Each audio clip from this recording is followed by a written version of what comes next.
Okay, that takes care of the awards. Gives me a great deal of pleasure to introduce our special guest speaker tonight. He's the SCV Lieutenant Commander-in-Chief Larry McCluney Jr. of Greenwood, Mississippi. And he don't talk one bit funny. And we're going to do a trial run. He may or may not use this microphone. He's going to try it for a second. If it doesn't work, I will let him explain his program to you.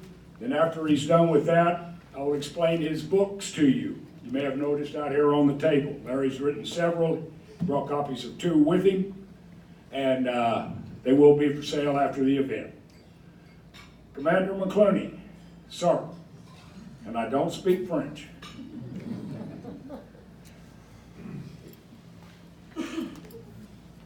Enchanté, mademoiselles, messieurs. Can everyone here to my right? And everyone here to my left? Parlez-vous français? Non, je ne parle pas français. Je suis américain.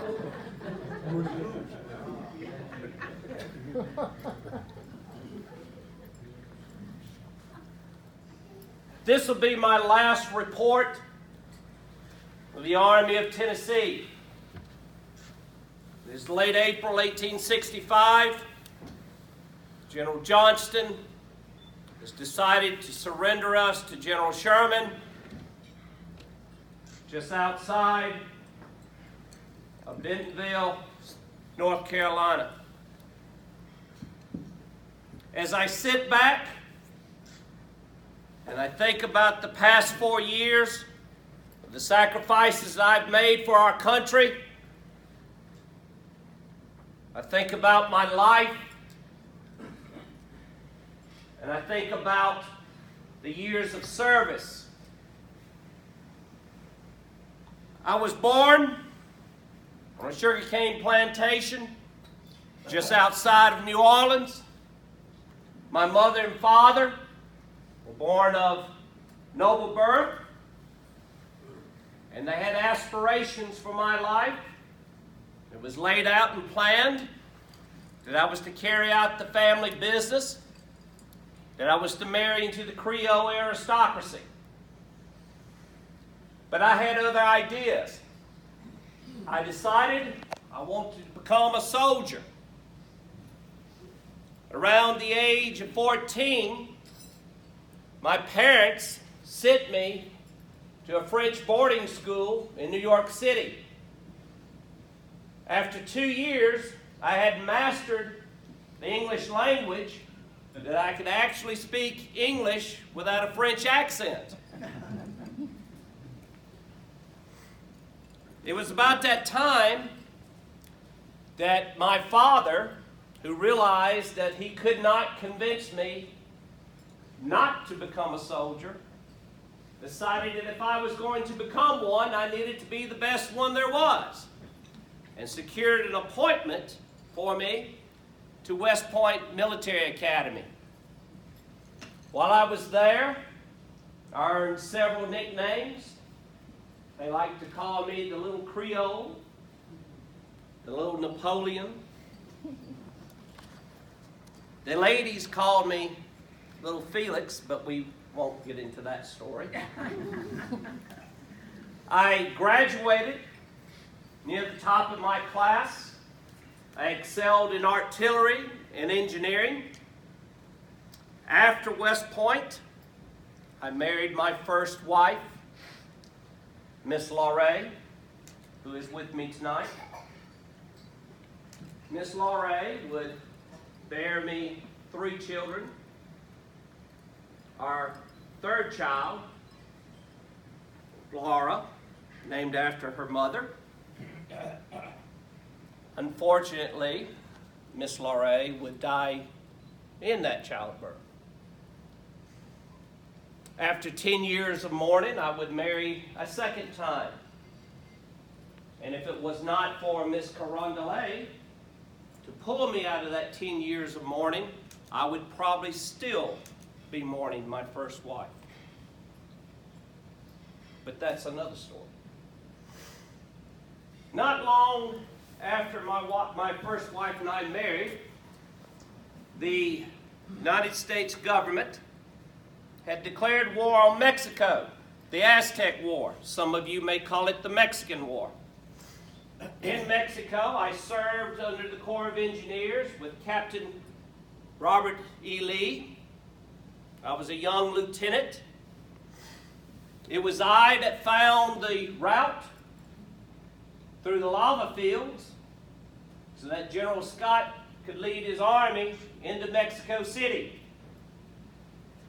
I also had the honor of leading the first company of U.S. infantry into Mexico City. I carried the colors myself as we stormed the gates.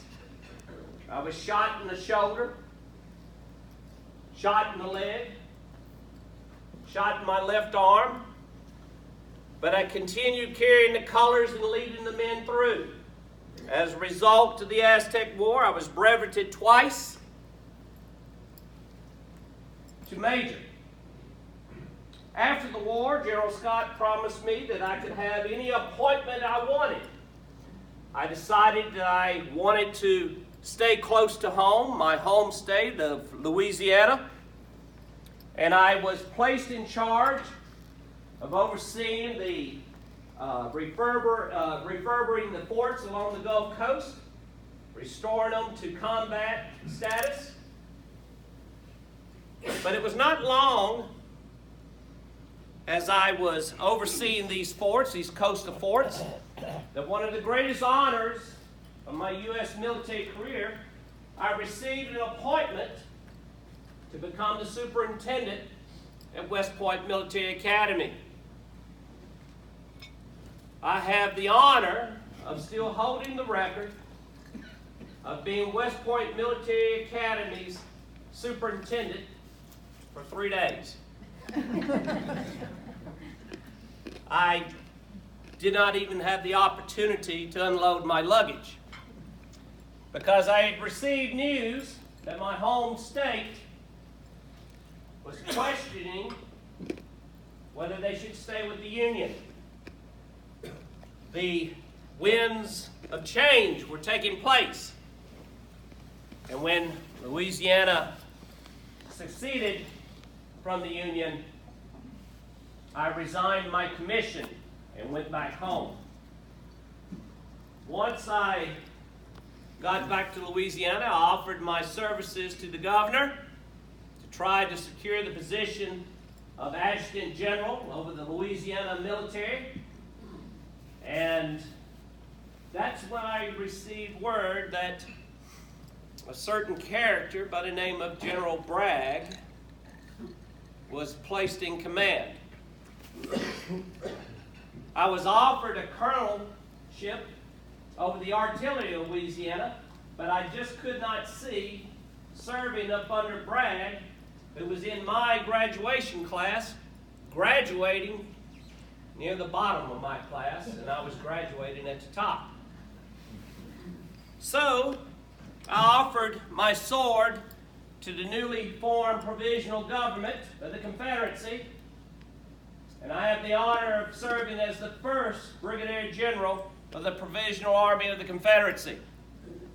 Jefferson Davis assigned me to resolve the issue, first politically and hopefully politically, but if so, militarily, in Charleston, South Carolina. The Federals had moved from Fort Moultrie to the garrison in the center of the harbor known as Fort Sumter. I sent word to the fort commander to surrender the fort, that they would be allowed to strike their colors with honor. The men would be allowed to march out with their weapons and be given free passage home. It was then when I learned that the garrison commander was my old artillery teacher from West Point, Major Anderson. I gave him courtesies and said we need to avoid any type of war and bloodshed if possible. He agreed, but he said he had no orders from the president to surrender the garrison. I began to make plans of surrounding the fort with every available cannon that I could find that was available to me. I requisitioned and made sure that Charleston Harbor became a ring of fire around Fort Sumter. At 4:30 on April the 12th, 1861, after receiving word that a federal flotilla was attempting to cross the bar to harbor, I gave word to open fire. For the next 2 days, Fort Sumter became hell on earth. It was a miracle that I received word from Major Anderson that he was prepared to surrender the fort, that there were no casualties. True to my word, I gave Major Anderson the courtesy to lower his colors, fire a 21-gun salute. His men would be allowed to march out with their weapons and be given free passage, safe passage back north. Somewhere during the middle of that 21-gun salute, one of the guns exploded, killing one of the artillerymen. In what seemed to be a bloodless war starting off, blood has been spilt, and it seemed to be a foreboding warning to what was to happen next. After the fall of Fort Sumter, President Davis called for me to come to Richmond, the new capital. I boarded a train and from Charleston, South Carolina to Richmond. All along the way, ladies threw flowers as we stopped, wanted me to give speeches. Men hurriedly signed up for what they knew would come. I asked them to join. Newspapers wrote columns about me. One of the articles that struck me with awe was that when I arrived in Richmond, somebody gave me a newspaper, and the headline said, "Only God and General Beauregard can save the South now." I found I liked the attention I was receiving. Who wouldn't? General Johnston was in Northern Virginia. President Davis honored me. He said, "General Beauregard, I want you to command the Manassas line. Secure it." As soon as I received my appointment, I went into Northern Virginia, surveyed the situation, and found out that an old classmate of mine by the name of Aaron McDowell was raising about 35,000 men to head straight for me. I formulated a battle plan. Interesting thing, McDowell had the same plan. I was to attack his right, he was going to attack me, and it would look like a dog chasing his tail. Somewhere during the middle of that battle at Manassas, the Confederate lines began to falter. I rode out amongst the men, waving my hat, trying to rally the troops. But it was there that one of my lieutenants, by the name of Thomas Jackson, broke the Federal line, sent the men running back, and for the first time the rebel yell was heard. Jackson told his men as they were charging down the hill to scream like furies. The Yankees broke. They began to fall back. And all of a sudden, it turned into a grand retreat. The battle was won. President Davis came on the field. He says, "General, you have won for us a great victory today. And I'm going to declare a day of mourning, and then a day of thanksgiving. Surely those people up north will know that our cause is just, and they will not attempt to invade us again. I told President Davis, give me an army, give me the supplies, give me the men I need, and I will march on Washington and end this war before this war can become as bloody as I predict it to be. The road was wide open. It was clear to be seen. We could take Washington and end this war now. And Jefferson Davis said, no, General. Our country needs time to mourn their dead. Those people will realize our cause is just. They will leave us alone after this. And I told the President, if we do not march on Washington by December, we will never take Washington. I tried to consult certain politicians that were in favor of my plans to give me the aid I needed to convince the Confederate Congress to allow me to march. I was rewarded with a promotion to become full general, third highest in the Confederate Army. I still try to convince President Jefferson Davis, give me an army, let me march on Washington. And Davis would not. I found I did not like politics. I'm a soldier. My cause is clear. And I asked the President to reassign me to other duties. And I think the President was glad to get rid of me after I went to the press and convinced everyone in Richmond that we needed to march on Washington now. So, I was reassigned to the Department of the West to be second in command of the Army of Mississippi up under General Albert Sidney Johnston. Johnston believed that I was coming to Tennessee to be his replacement. I assured General Johnston I was happy to be his second in command. And to prove my loyalty to Johnston, I used my name, my reputation, to raise him an army of 40,000 men. We gathered in Corinth, Mississippi.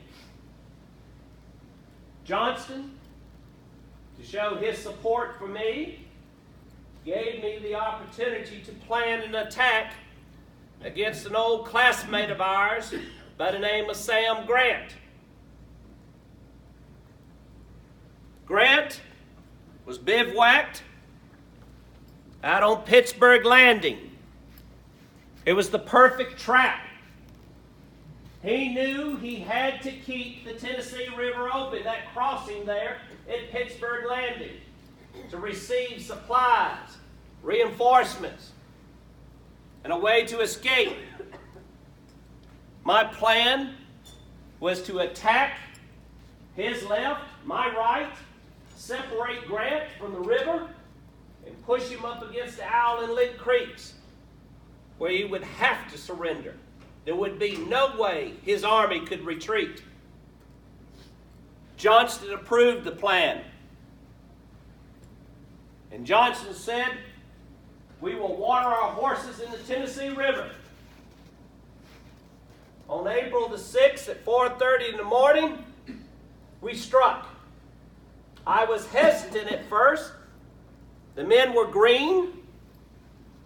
The element of surprise had been lost. But the plan was going forward. Problem. My side of the field was meeting success. Johnston's side of the field had been bogged down. Johnston had become preoccupied with the center of the Union line. Some 5,000 men was held up at a sunken road, and Johnston was leading the men himself into the field. By that afternoon, I received word that Johnston had been wounded. An hour later, I found out Johnston was dead. I did what any second-in-command could do. I tried to gather information, what was going on up front. Found out that that sunken road had stalled the attack, and I gathered 62 guns, a grand battery, to fire upon that sunken road. And within 30 minutes, it was all over. They surrendered. Press on, I said, move forward. But that 30 minutes time had given Grant the opportunity to form a new defensive line. The sun was going down. The men were tired. They had fought hard. The plan was almost a success on the first day. And I called a halt. Regiments were separated from their brigades. Companies found that they were being commanded by unknown persons. Divisions were intertwined. We needed time to reorganize our front and then push on to victory the next day. Colonel Forrest reported to me that the right was still open to the river. Just before dusk on the first day, I sent General Chalmers with the Mississippians to the right. His men were slaughtered, intertwined in the woods and the ravines. The ground was unfamiliar. And that road that Forrest had discovered was now taken over by Federal cavalry, and the Union Navy was shelling us.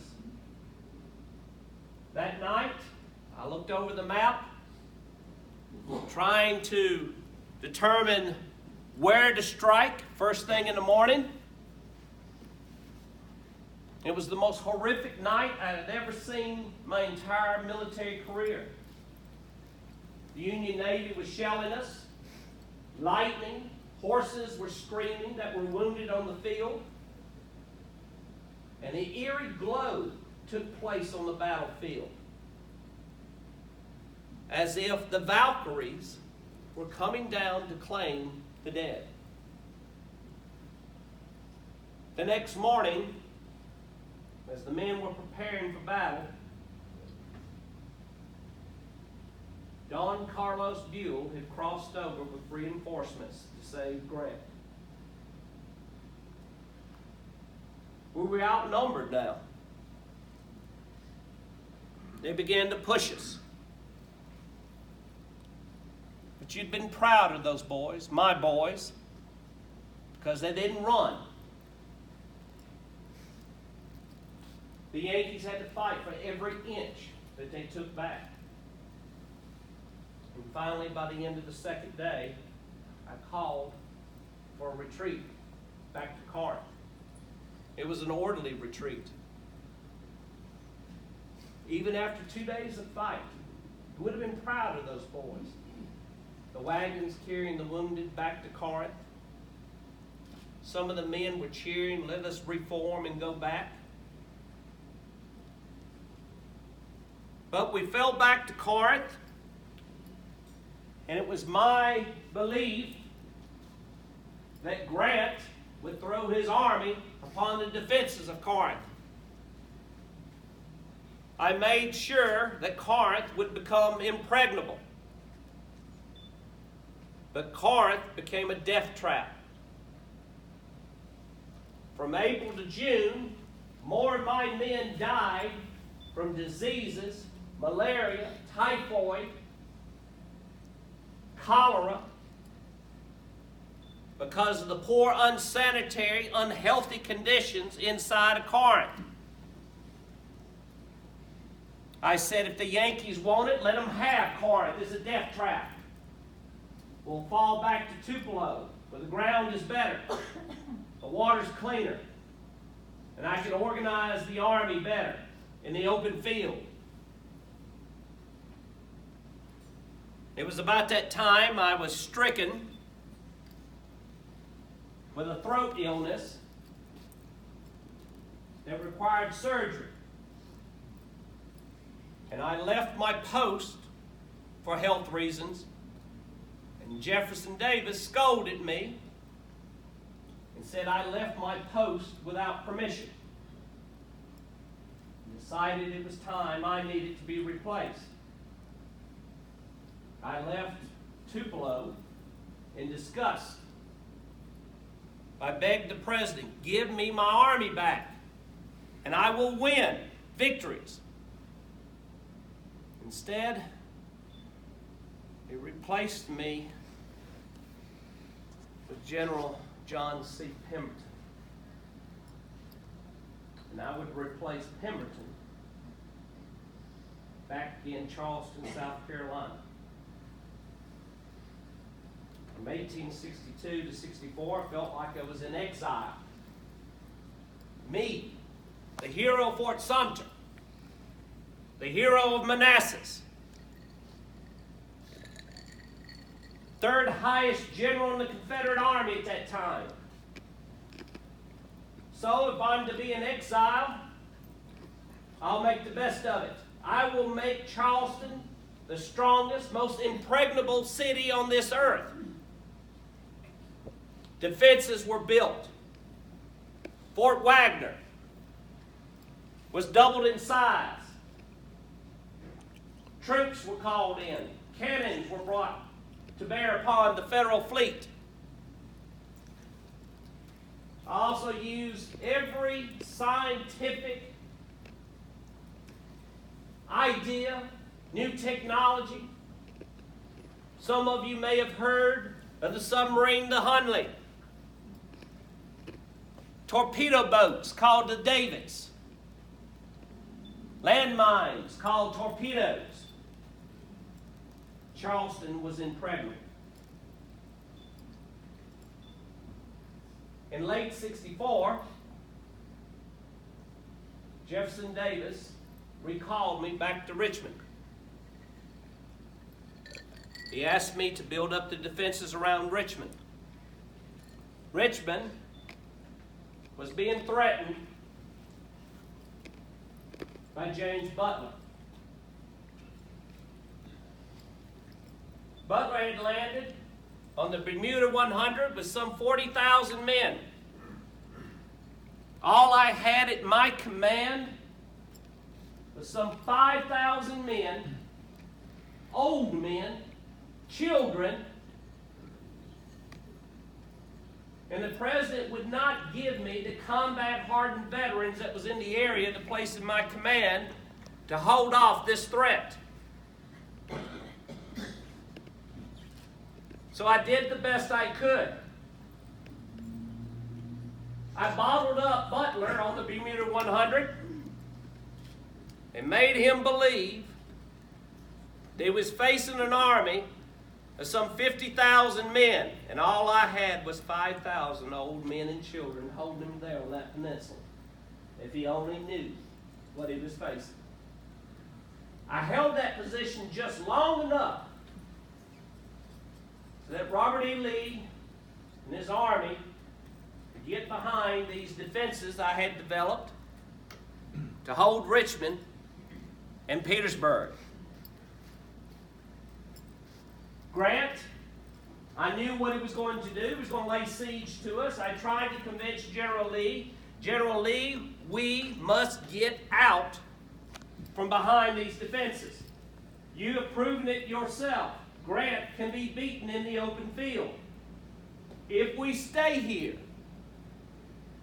this will be a death trap. Lee agreed, but Commander-in-Chief says you will hold the line and defend the capital. I requested a transfer. The President and Lee agreed that I would be the best replacement of the Army of Tennessee in Georgia, where Johnston was meeting bad luck against Sherman. But that was not to come to pass. Those were my boys, now the Army of Tennessee. And they were given to Hood. I was to become the department commander. I could, if I wanted to, command Hood. But I was not an Army commander. I tried to convince Hood, pull out of Atlanta, let Sherman have it. I will raise an army to the south in Georgia, his army to the north. We can attack Sherman from both sides, trap him. Hood decided that he wanted to go to Tennessee and retake Nashville. Just outside of Tennessee, those boys of mine that I knew, that I raised back in '62, were being led by Hood just outside a little town known as Franklin. Reports were coming in. Not once, not twice, but 7 times those boys went into the melee, charging against the federal lines without artillery support. We lost 7 of our best generals that day. And yet Hood went on to Nashville, unsuccessful. If he had only just listened, we could have trapped Sherman in Atlanta, cut him off, no supplies. He would have had to surrender.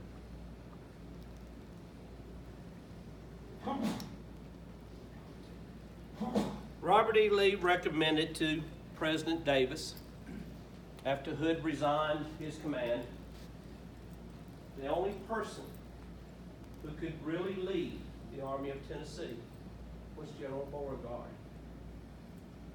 Jefferson Davis agreed, and I was finally going home to my boys. What started off as 40,000 men was less than 20,000 when I found them in Tupelo, Mississippi. Right where it all started. Orders were given to me to take what was left of the Army of Tennessee to go to the Carolinas to join up with Johnston. And in 1865, in March, Johnston, myself, Breckinridge, we met Sherman at Bentonville. We would have met success there. But Johnston had a case of the slows.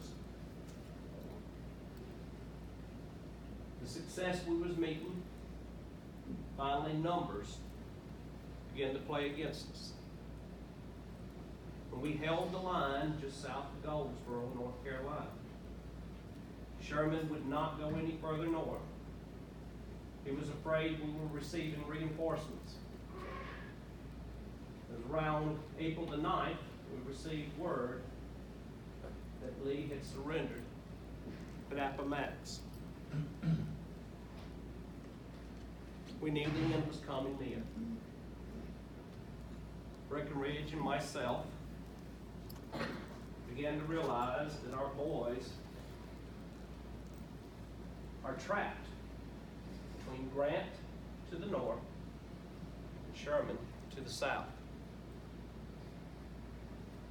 And and I could not slaughter my men anymore.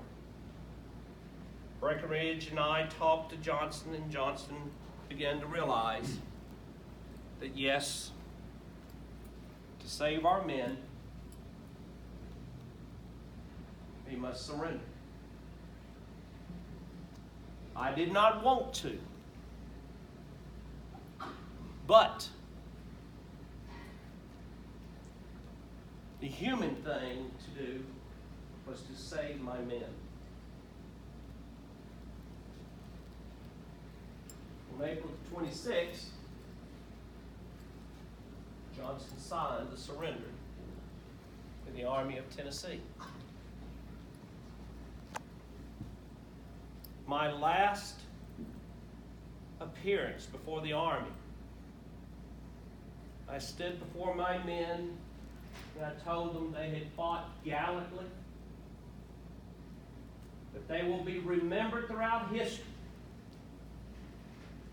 You boys of Tennessee, Mississippi, Alabama, Louisiana, Arkansas, and Texas, Kentucky, Missouri, you farm boys, shopkeepers, you'll be remembered, some of the greatest fighting men this nation has ever seen. And now, you need to go home and take care of your families and become great citizens of this country. Show them that you were great soldiers and that you are great citizens as well.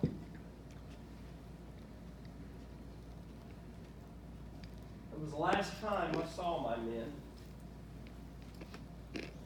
And now, I'm traveling by train to get back home to Louisiana, where I have not seen my family in 4 years. I hear tell that my second wife has died from the plague in New Orleans,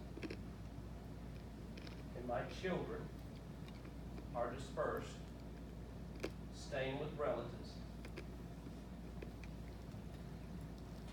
The train has gotten me here this far through the Cumberland Gap.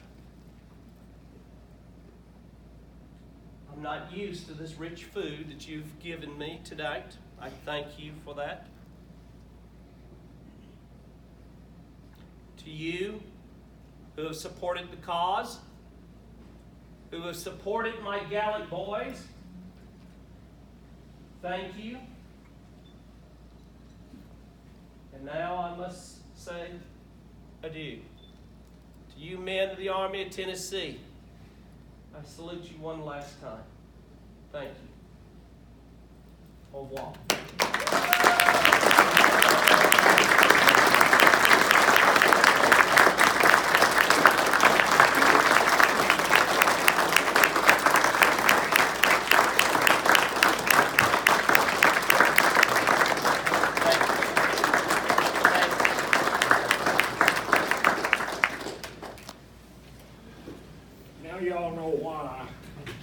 I changed the date to fit Commander McCluney's schedule. My sincere thank you. Thank you, brother. Now, this is not about the Army of Tennessee, but I have something for you.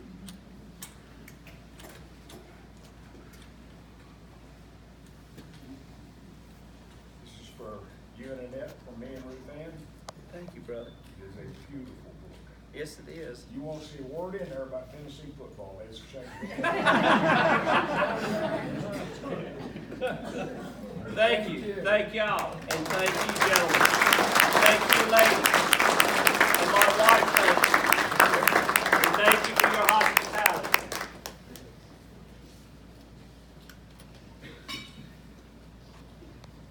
Couple brief notes before we have another song from the boys.